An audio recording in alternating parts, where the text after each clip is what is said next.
नमस्ते, स्वागत छ यहाँहरुलाई हाम्रो च्यानल गृह ज्ञानमा।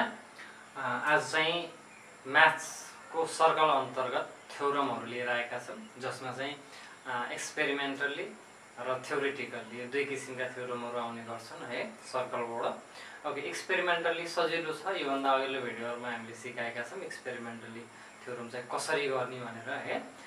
ओके, जो आज चाहिँ थ्योरेटिकल थ्योरमहरु चाहिँ गरौँ, जो चाहिँ सैद्धान्तिक साध्य भन्छ नेपालीबाट। सो सैद्धान्तिक साध्य गर्दाखेरि चाहिँ हामीले एउटा एक्जाम्पल स्वरूप म्याक्सिमम सोधिएको question, prove that the angle at the centre is twice the angle at the circumference है।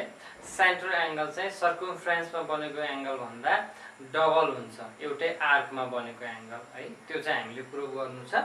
ओके, सो यसमा सेन्टर एंगल भन्नाले नेपालीबाट केन्द्र कोण है, केन्द्रको कोण, र सर्कमफ्रेन्स एंगल भनेको परिधिको कोण। ओके, सो यो सर्कलको क्वेशन है। सर्कल भन्ने बित्तिकै हामीले फिगर चाहिँ सर्कलको बनाउने है, सर्कल भयो। ओके, सो एउटै आर्कमा, आर्क हामीले लियौं यहाँनेर, यसलाई ए लियौं, यसलाई चाहिँ बी लियौं। यो एउटै सेम आर्कमा एउटा चाहिँ के छ, सेन्टरको एंगल छ, सेन्टरलाई हामीले ओ लियौं, सेन्टरको एंगल, एन्ड अर्को चाहिँ सर्कमफ्रेन्समा बनेको एंगल छ, सर्कमफ्रेन्सको एंगल हामीले यो यहाँनेर लियौं सी। ओके, सो अब चाहिँ हामीले क्वेशनले भनेअनुसार फिगर चाहिँ बन्यो है। यस्तो खालको थ्योरेटिकल क्वेशनहरुमा फिगर प्राय कमै हुन्छ, बनाएको हुँदैन, जो चाहिँ हामीले ड्र गर्नुपर्ने हुन्छ, आफैले ड्र गर्नुपर्ने हुन्छ है। फिगर चाहिँ जहिले पनि पेन्सिलले बनाउनु। ओके, सो देन अब चाहिँ एओबी भनेको सेन्टर एंगल र एसीबी भनेको सर्कमफ्रेन्स एंगल। हामीले देखाउनु छ कि यो सेन्टरको एंगल चाहिँ सर्कमफ्रेन्सको एंगलको डबल छ।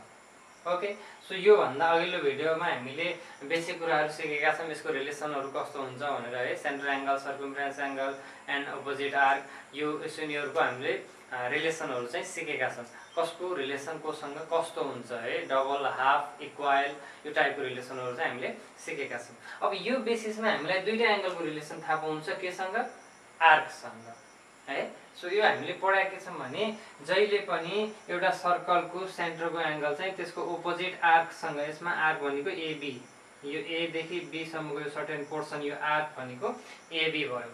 यो अपोजिट आर्क यो सेन्टरको एंगलसँग अपोजिट आर्क जहिले पनि के हुन्छ, बराबर हुन्छ, इक्वल हुन्छ है।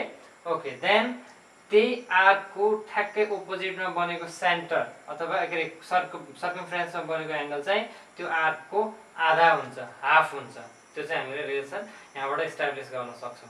देन आफ्टर यो दुईटाको रिलेसन हामी चाहिँ प्रुभ गर्न सक्छौं है। ओके, हामी प्रुफतिर जाँदा सुरुमा हामीले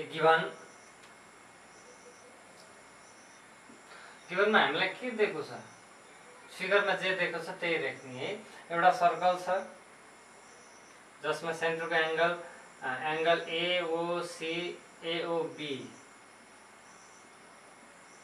is center angle, okay, and then angle AOB is center angle, comma ACB is circumference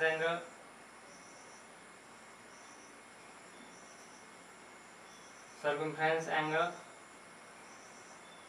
and O is the center।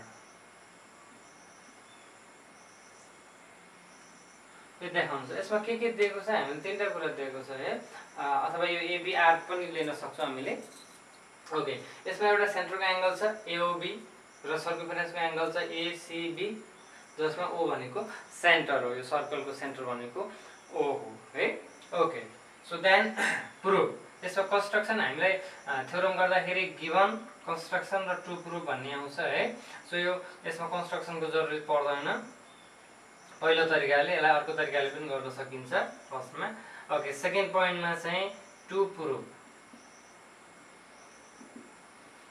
प्रुफमा चाहिँ के गर्नु छ, यो सेन्टरको एंगल चाहिँ सर्कमफ्रेन्सको एंगलको डबल छ, यानी कि angle AOB is equal to double, twice of circumference angle, circumference एंगलको सर्कमफ्रेन्स एंगल चाहिँ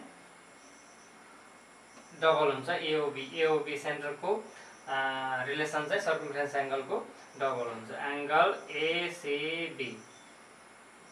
ओके, यो हामीले रिलेसन इस्टाब्लिस गर्नु छ है। ओके, सो यो सेन्टरको एङ्गल एओबी, यो एङ्गल चाहिँ यो माथिल्लो बनेको सर्कमफ्रेन्स एङ्गलको डबल हुन्छ एउटै आर्कमा, एबी आर्कमा है। ओके, सो यो चाहिँ हामीले रिलेसन इस्टाब्लिस गर्नु छ। सेन्टर एङ्गल है, टु प्रुभ कसरी लेख्ने, centre angle is twice the angle at the circumference. Is twice भनेपछि 2 ले multiply at the circumference angle भनेको एसिबी है। ओके, सो टु प्रुभ भयो। अब चाहिँ यसलाई प्रुभ गर्ने हामीलाई प्रमाणहरू जुटाउनु पर्यो। प्रुफ है, यो दिनु छ, नेपालीबाट हामीले प्रमाणहरू भनेर लेख्छौँ। प्रमाणहरूमा हामीलाई स्टेटमेन्ट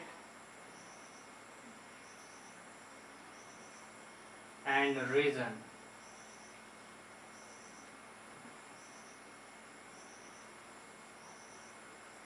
ओके, स्टेटमेन्टमा first statement lim,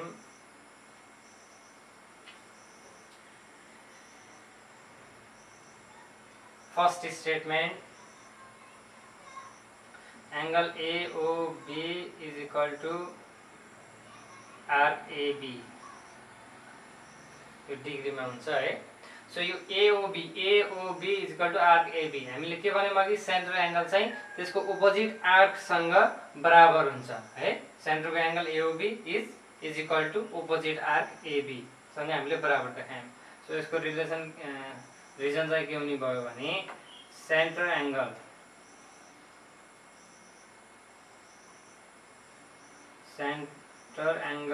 is equal to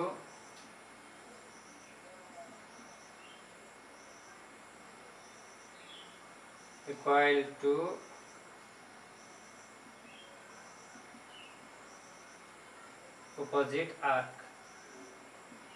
है।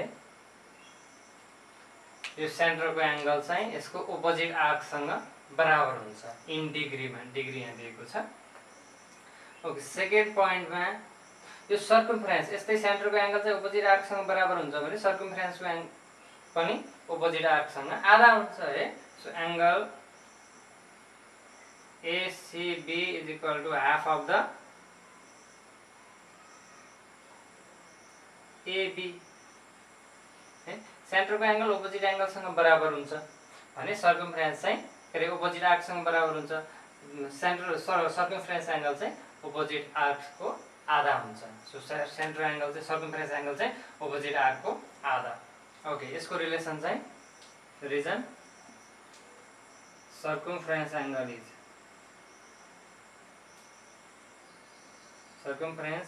Is half of opposite arc है।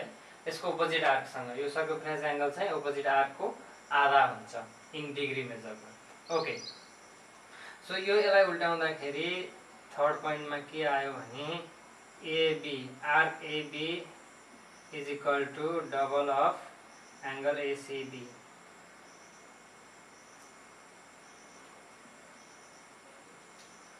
यो एसिबी कसरी आयो भने यो 2 ले यता मल्टिप्लाई भयो है। हामीले एबी को भ्यालु निकाल्नु छ, आर्क एबी भ्यालु निकाल्यौँ है। AB is equal to double of ACB, यो 2 ले चाहिँ यता मल्टिप्लाई भयो। ओके, सो देन नाउ यो चाहिँ रिलेसन थर्डमा चाहिँ यो मल्टिप्लाई गरेको है फ्रम 2 नै हुने भयो। र फोर्थमा ओके, अब यो एबी को ठाउँमा यो एबी बराबर एओबी छ भने यो एओबी राख्न मिल्यो है। Angle AOB is equal to 2 angle ACB. Okay, so यो स्टेटस हाम्रो प्रुभ भयो है। हामीले angle AOB is equal to double angle ACB यो प्रुभ गर्नु थियो र हामीले यहाँ प्रुभ गर्यौँ। ओके, सो यसमा चाहिँ फोर्थमा चाहिँ from first and third, from first and third, from number first and third.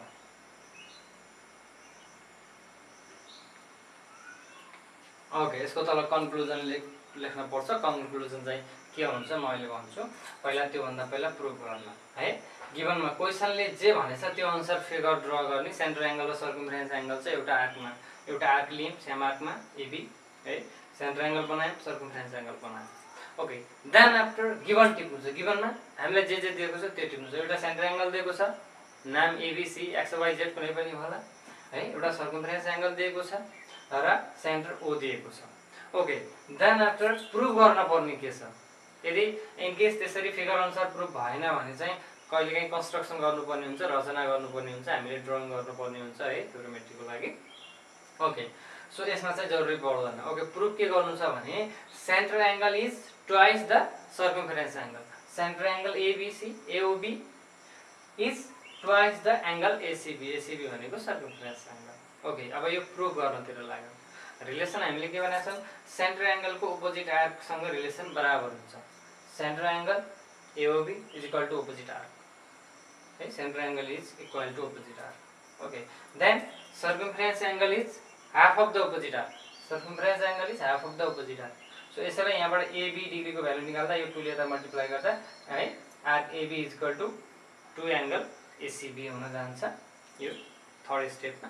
Okay, fourth स्टेपमा यो AB is equal to 2 ACB छ भने यो एबी को भ्यालु एओबी, यो एबी बराबर एओबी छ भने यो एबी को ठाउँमा एओबी राख्न मिल्छ। यो एओबी लाई लिएर यहाँ राख्दियौँ है, यसको ठाउँमा राख्यौँ अनि यताको चाहिँ 2 एसिबी जस्ताको तस्तै।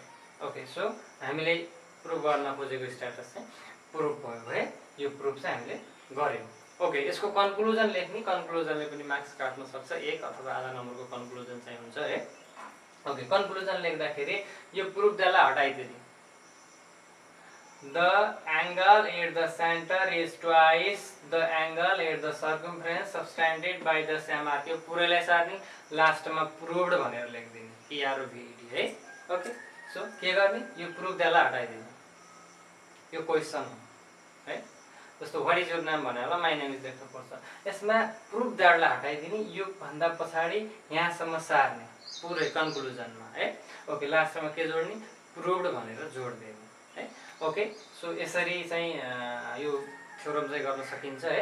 Okay, thanks for watching and keep watching.